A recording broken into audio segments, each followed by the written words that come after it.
In a world where ancestral blessings once granted people extraordinary powers, those gifts suddenly vanished just like your father, leaving humanity to face monstrous threats that emerged in their place. The world became a treacherous place, and adventurers now delve into dungeons to battle these beasts in hopes of restoring peace.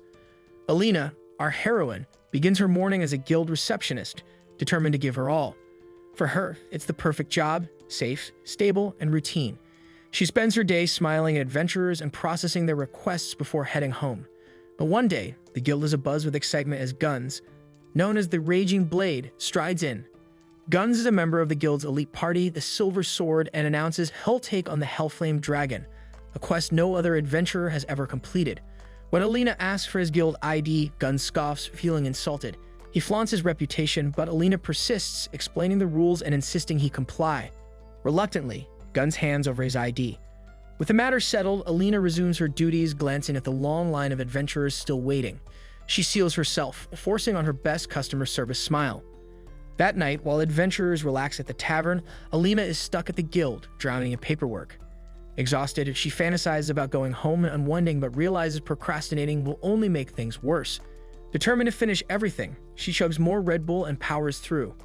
The endless workload stems from the Hellflame Dragon, whose dungeon spews monsters that flood the guild with quests. Alina curses the dragon for disrupting her life and vows to clock out on time, no matter what.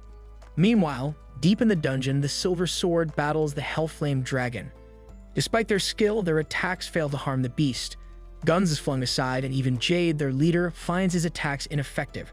Realizing they're outmatched, Jade orders a retreat. Just then, the mysterious adventurer bursts in. Jade warns her to flee, but she ignores him, summoning a weapon in a dazzling display that shocks the party. The newcomer, enraged, launches a fierce assault while unleashing an assault of curses, blaming the dragon for her overtime misery. Her attacks wound the beast, and she skillfully dodges its counters. When the dragon unleashes its ultimate attack, it leaves her unscathed. With one final bonk to the head, she defeats the Hellflame Dragon. The Silver Sword is left in stunned silence. Jade wonders if this mystery fighter could be the legendary Executioner, a lone adventurer rumored to conquer impossible dungeons. But the mysterious figure turns to leave, muttering only about getting home on time. Jade catches a glimpse of her face before she disappears. The next morning, Alina is horrified to find herself in the headlines again. The guild is desperate to locate the Executioner, and Guns' retirement means they want her to join the Silver Sword as their new attacker. Alina, however, wants to hide her identity no matter what. Her friend Layla is a huge fan of the Executioner and dreams of her joining the guild's top team.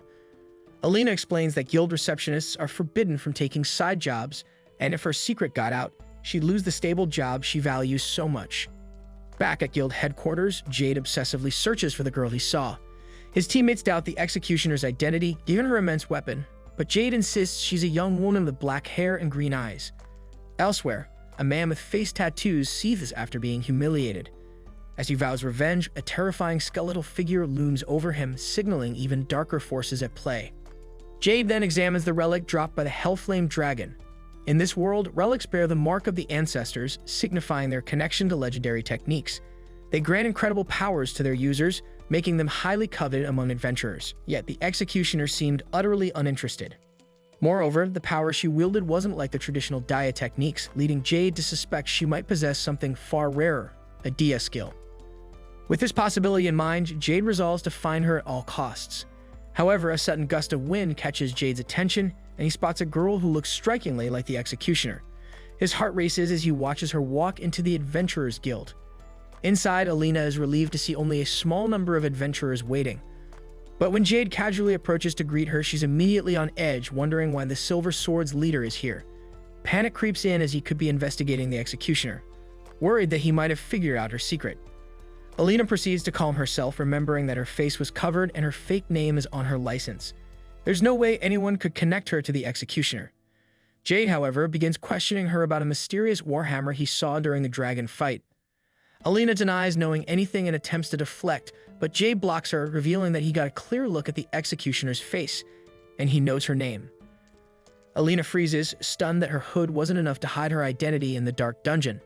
Jade declares his disbelief that the Executioner is a guild receptionist.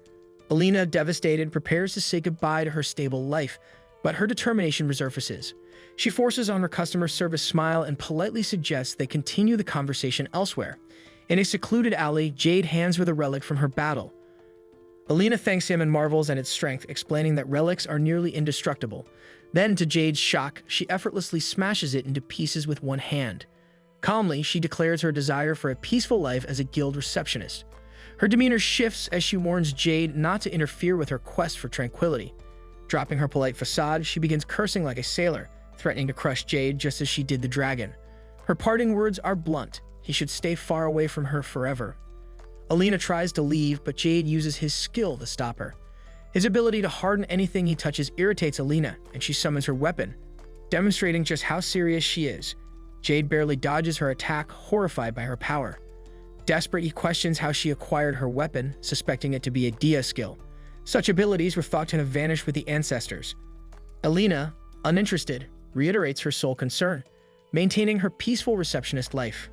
Jade, refusing to give up, declares that he needs Alina to be the Silver Sword's attacker. Annoyed, she accuses him of harassment. Jade then admits he hasn't been able to stop thinking about her since the dragon fight. His plea falls on deaf ears as Alina asserts her disinterest in adventuring. Jade, thinking he's clever, points out that someone seeking peace wouldn't have soloed a dungeon boss. Alina bluntly explains she didn't do it for glory, but to avoid overtime. Confused, Jade asks for clarification, and Alina launches into a rant about the horrors of endless paperwork. Her overtime nightmare was the result of adventurers like Jade failing to handle the dragon. She only fought the beast to reclaim her regular clock-out time. Now, instead of enjoying her hard-earned peace, she's being hounded by those trying to uncover her identity. Jade proposes a solution. She wouldn't have to worry about overtime if she joined the Silver Sword. Alina points out the flaw in his logic. Adventurers don't have the clock-out time at all. Finally, she firmly declines his offer, warning him not to reveal her secret. If he does, she promises he'll regret it. Returning to her post, Alina savors the satisfaction of clocking out on time. She dreams of enjoying her evening, stopping by her favorite cake shop and living without worry. Her fantasies are short-lived, however, as a tattooed man bursts into the guild, demanding a secret quest. Alina can't help but dread that this new troublemaker will lead to yet another mountain of overtime. An adventurer named Slay suddenly shows up and demands that Layla hand over his secret quest. Alina, knowing no such quest exists, tells him their counter doesn't handle those kinds of requests and points out that all available quests are posted on the board. However, Slay doesn't believe her and prepares to attack. Before he can strike, Jade intervenes, stopping him. Slay accuses Jade of trying to show off and attempts to punch him, but Jade parries the attack and threatens to break his arm, warning him to stay away from Alina. Intimidated, Slay runs off. Jade then asks Alina if she's okay, and she thanks him for his help but questions why he's there. He casually mentions he was just passing by and says it's time for him to head home. The next day, Alina reflects on Jade, thinking she needs to make him suffer so he doesn't reveal any secrets. However, she remembers that Jade is a big deal in the guild, and causing trouble for him would likely get her fired. Alina laments her situation, wishing to escape reality, but reminds herself that her position as a receptionist, with its high credit score, helped her secure a loan for her house, so she can't afford to lose her job. Later, we see Alina enjoying her lunch, wondering why Jade is always hanging around the quest counter. He suddenly approaches her, commenting on her choice of spot. Annoyed, she summons her hammer and warns him not to interrupt her lunch. Jade then asks when she acquired her Dia skill, pointing out that no one truly understands how to manifest it. He remarks that her talent is wasted as a receptionist, but Alina firmly tells him to stop following her because she has no intention of joining the Silver Sword. As she walks away, she wonders why she was even given a Dia skill. A flashback reveals that 2 years ago, during the annual festival, Alina had just started working as a receptionist. Overwhelmed with her duties, she was constantly working overtime to finish her paperwork. Exhausted and frustrated, she recalled that the person with the strongest wish on the festival day would be blessed by Dia. Desperate, she begged God to free her from her endless overtime. After her shift, she rushed to the town square only to find the festival had already ended. Heartbroken, she cried, swearing she hated overtime and would do anything to escape it. She wished to become powerful enough to overcome anything in her way. And in that moment, a magic circle appeared and God granted her the Dia skill. Returning to the present, Slay schemes to punish Alina. Spotting a party that had captured a golem, he devises a plan. Meanwhile, Jade continues thinking about Alina when the ground begins to shake. The golem has gone on a rampage. Jade uses his skill to provoke the creature, urging everyone else to flee. The other adventurers warn him that he can't take on the golem alone, as it's a raid boss. They admit they used hypnosis to bring the golem to town to harvest materials, but it went berserk. Slay then reveals his skill, which allows him to control the golem and announces his intention to use it to destroy the town. The golem prepares to attack Jade, so he grabs a shield and braces himself for defense.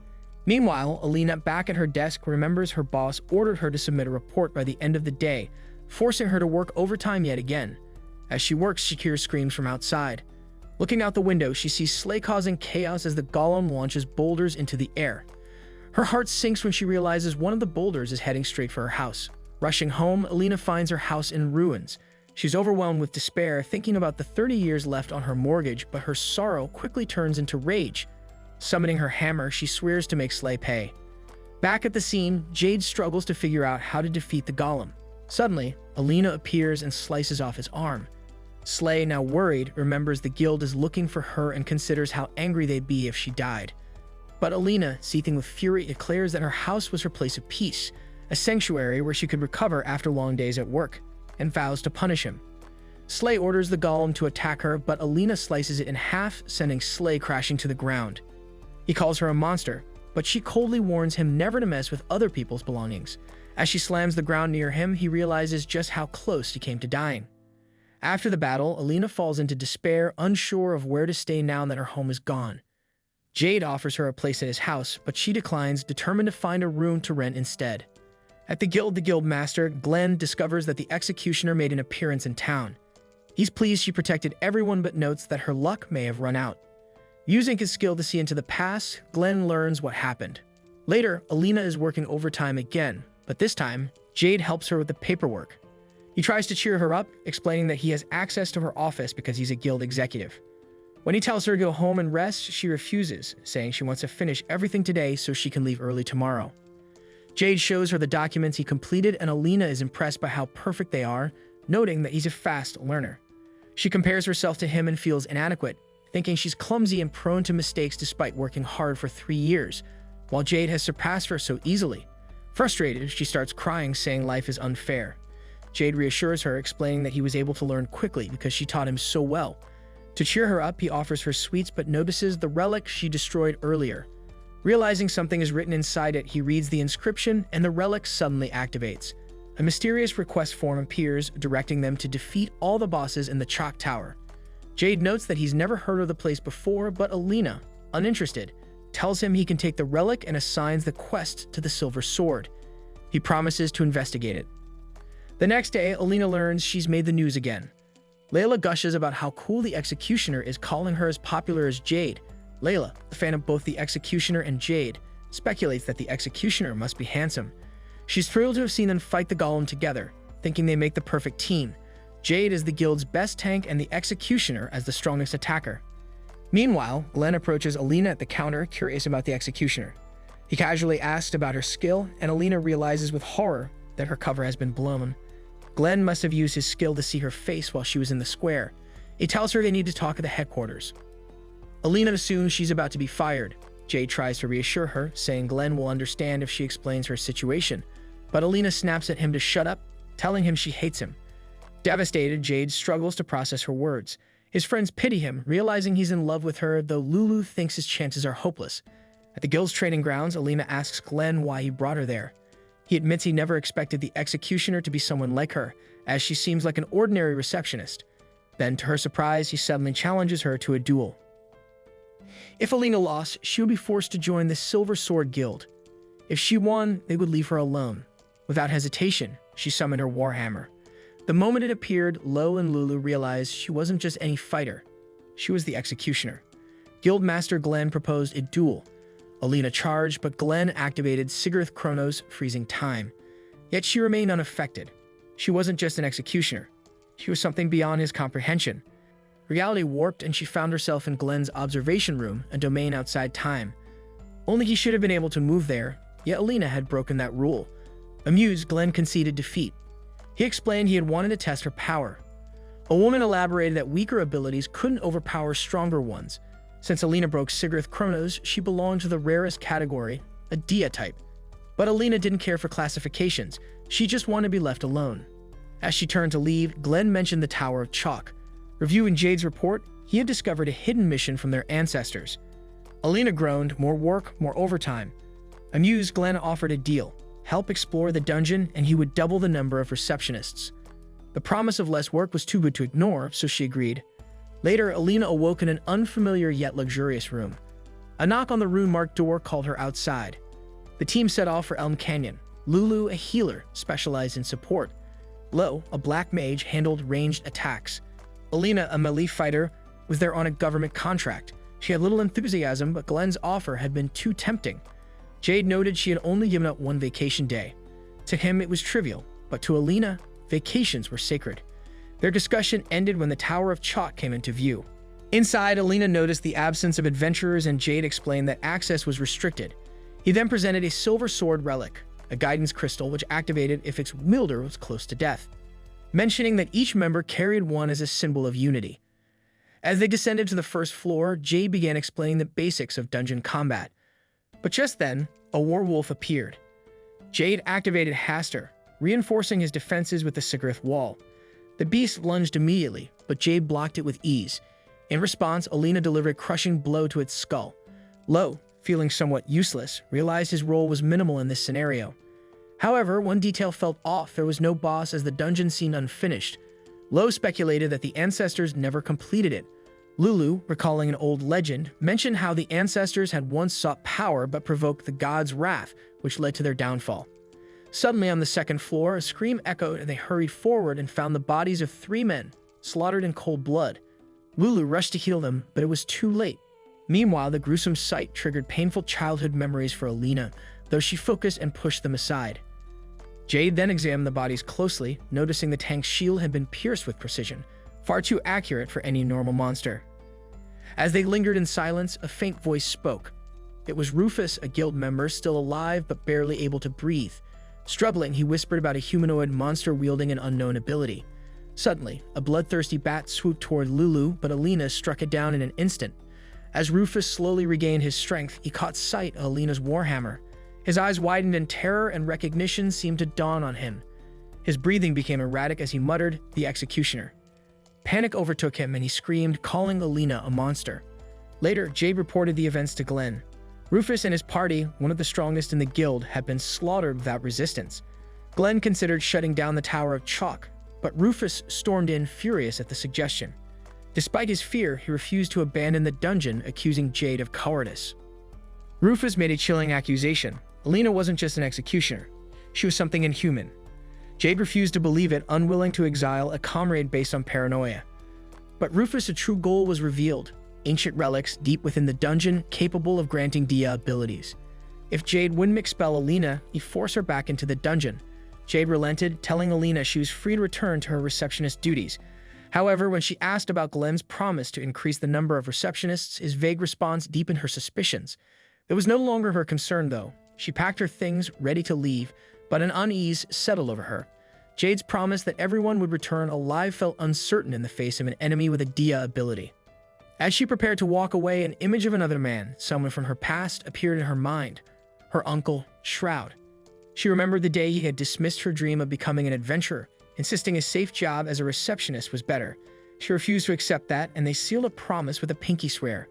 But the promise was never fulfilled. Her grief resurfaced, remembering the day she knelt beside his lifeless body, pleading for him to wake up. Snapping back to reality, Alina dressed in her uniform, silently hoping everyone would return alive from the Tower of Chalk. In the dungeon, Jade's constant use of Sigurth Beast worried Lulu, but he insisted on pushing forward. On the 4th floor, they found a heavy door with the scent of blood seeping through the cracks. Inside, the remains of a monster shifted and formed into a humanoid shape, Silha, the evil god. He invoked Dia Storm, and Jade quickly raised the Sigurth wall to shield his comrades. Lo suggested a retreat, but before they could act, Rufus activated Sigurth Prisoner, trapping everyone in an unbreakable cage. He revealed that Scylla had been sealed for centuries, and the only way to break the seal was by consuming enough souls. Rufus had slaughtered his comrades for this purpose, hoping Scylla would grant him a Dia ability. Jade's voice grew cold as he asked if Rufus had truly been the one behind the deaths of his comrades. Rufus admitted it, laughing proudly at his betrayal. Then, without warning, a spear impaled Rufus from behind. Scylla, calm and indifferent, explained that anyone who crossed his path would be devoured. Rufus' life faded as Scylla consumed his soul, savoring it before turning his gaze toward the remaining humans. As Alina goes about her daily tasks with a smile, an unshakable unease lingers in her heart. Though she tries to focus, her thoughts drift to her comrades in the Silver Sword. She reminds herself of Jade's words. Their mission comes first, regardless of the outcome. Taking a deep breath, she tucks away the group's pendant and forces herself to move on. Meanwhile, at the Chalk Tower, the adventurers stand frozen as the malevolent god approaches, cutting down the first human in its path without effort. The oppressive force of its presence alone leaves them paralyzed. Jade grips his weapon tightly, knowing his Sigurd abilities are no match against a deity wielding Dia-level magic. Silhut is the first to break free from hesitation, stepping forward and launching an attack. Lo immediately counters with Aegis magic, but the god effortlessly deflects the strike, amusement flickering in its gaze. Unfazed, Lulu activates the Immortal's blessing on their tank just as Scylla hurls his spear forward. The wound knits itself back together almost instantly. Without hesitation, he summons the colossal god's envy mirror, positioning it before Lulu. A brilliant light erupts from the artifact, striking her and yanking her scepter from her grasp. The god catches the staff midair and snaps it in half as if it were nothing more than a twig. Lulu stumbles back, attempting to cast a spell, but without her magical weapon, her efforts are futile. Amid the chaos, Jade and Lo take note of the mark on Scylla's neck, the D insignia, a clear sign of his connection to the ancestors. The realization barely has time to settle before the god conjures the D of Judgment, summoning a swarm of floating swords, each poised for the kill. Jade recognizes the danger. If even one of those blades lands, his allies won't survive. With no other choice, he orders the team to escape and steps forward to face the attack himself. To leave no room for argument, he activates Sigurd Blood, forcing the enemy's assault to be directed at him alone. Scylla merely laughs at the challenge before unleashing the first strike. The blade pierces through Jade's shield, embedding itself deep into his abdomen. His body tenses, but he remains standing, his grip unwavering. Another sword follows, driving into his right thigh. His leg nearly buckles, but he forces himself upright, steadying his weight against his blade. There was no other choice. Jade had already decided. As they flee, Scylla's taunts echo through the halls, mocking the comrades who abandoned their leader.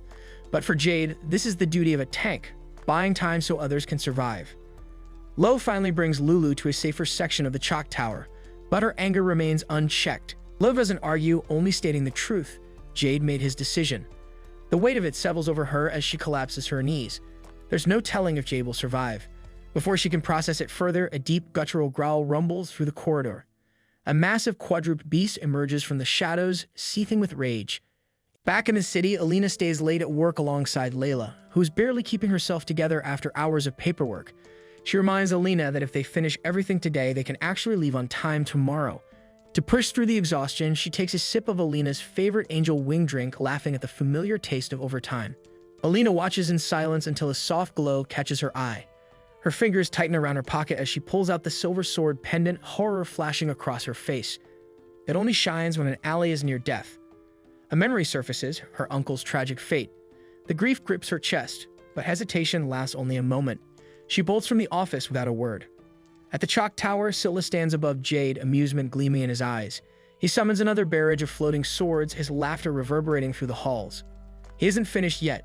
Jade remains on his feet, though barely. Blood drips from his wounds, pooling beneath him, yet he refuses to fall.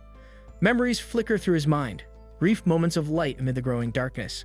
Meanwhile, Alina races toward the guild's crystal portal, only to be stopped by a guard. Recognizing her as a receptionist, he lowers his weapon and informs her that this portal only leads to dungeons. If she wants to reach another city, she must use the other gate. She hesitates, torn between duty and the life she chose. Adventurers accept the risk of death. She, on the other hand, shows stability. Like here she is, throwing it all away for a fight she shouldn't be part of. The glow from the magic stone intensifies, cutting through her doubt. In that instant, she makes her decision. Summoning her warhammer, she steps forward, her identity as the executioner laid bare. There is no turning back.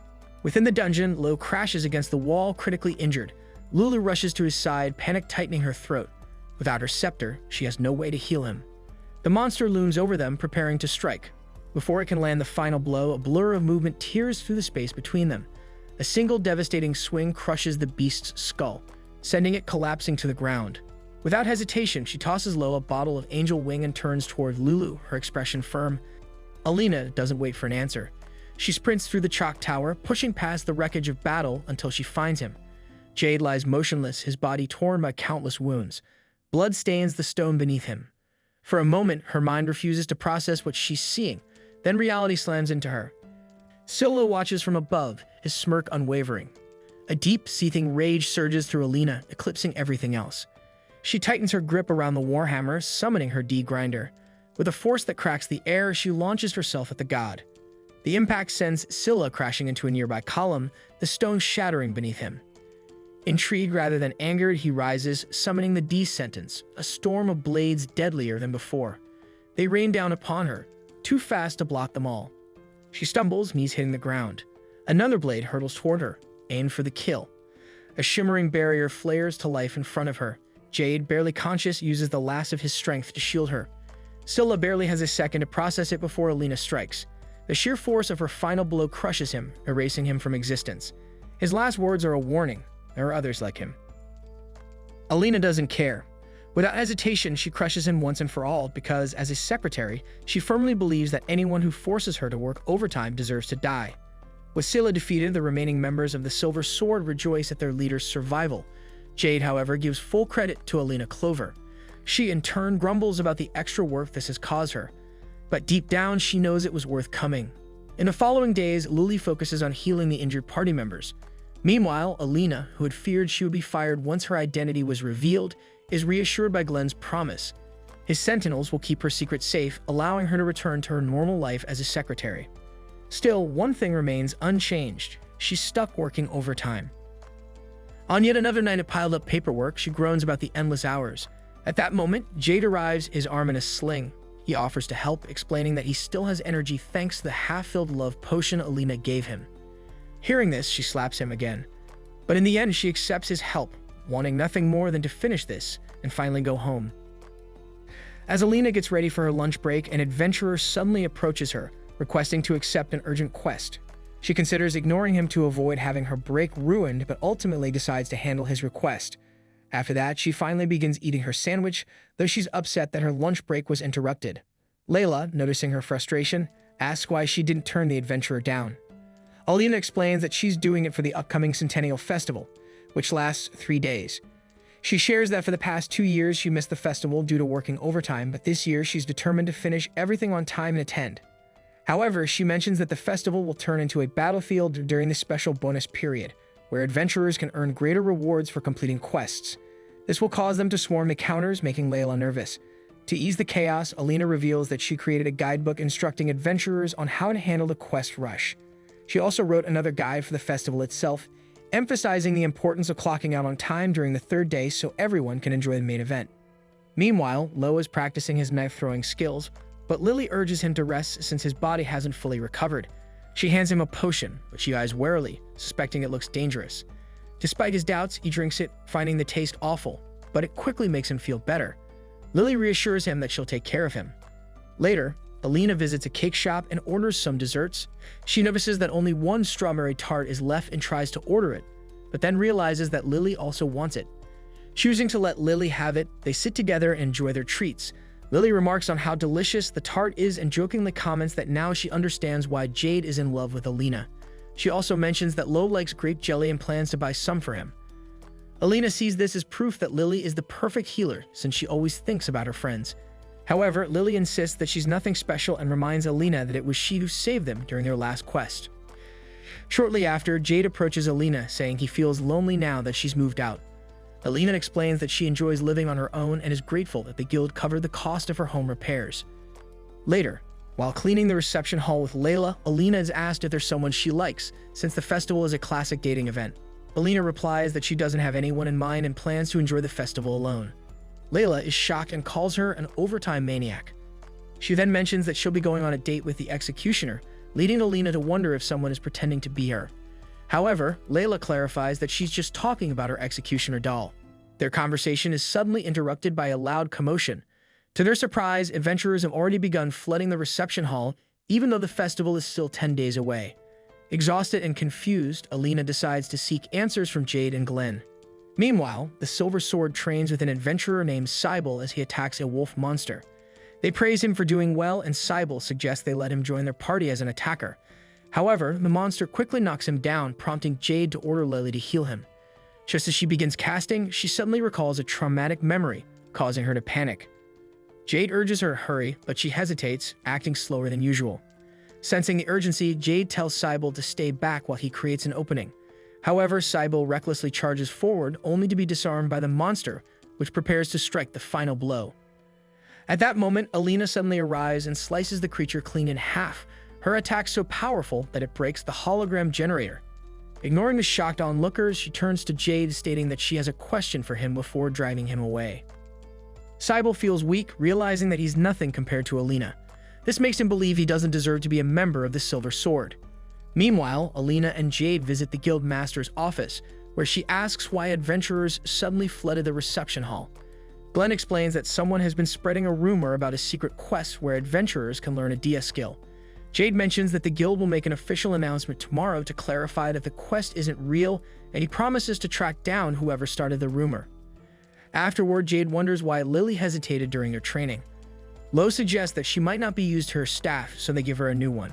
To her surprise, it looks exactly like her old staff. They tell her it's the least they can do for her since she helped them recover, and they sincerely thank her for taking care of them.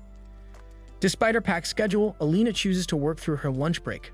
Lara questions why she's processing requests faster than the other receptionists, pointing out that if she spent more time entertaining adventurers, she would have less paperwork. However, Alina refuses to take shortcuts, saying she doesn't like playing dirty. Meanwhile, Glenn meets with the Silver Sword, revealing that the person spreading the rumor reminds him of Rufus, who once claimed he wanted to obtain a Dia skill, but actually aimed to revive Scylla. This leads them to suspect that the culprit is luring adventurers into a hidden dungeon to be sacrificed in an attempt to revive the Dark God. Alina questions why they're holding this discussion in her office, and Glenn explains that they can't risk discussing sensitive topics at headquarters, where others might overhear them. Jade acknowledges that they now know where the rumor originated, but insists they still need to come up with a solid plan before taking action. After the meeting, Jade notices Alina struggling with her overwhelming paperwork.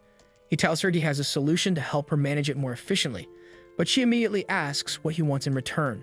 Smirking, he says he wants to go on a date with her during the festival. She flatly refuses at first, but as she looks at the growing pile of work, she realizes there's no way she'll finish everything before the event.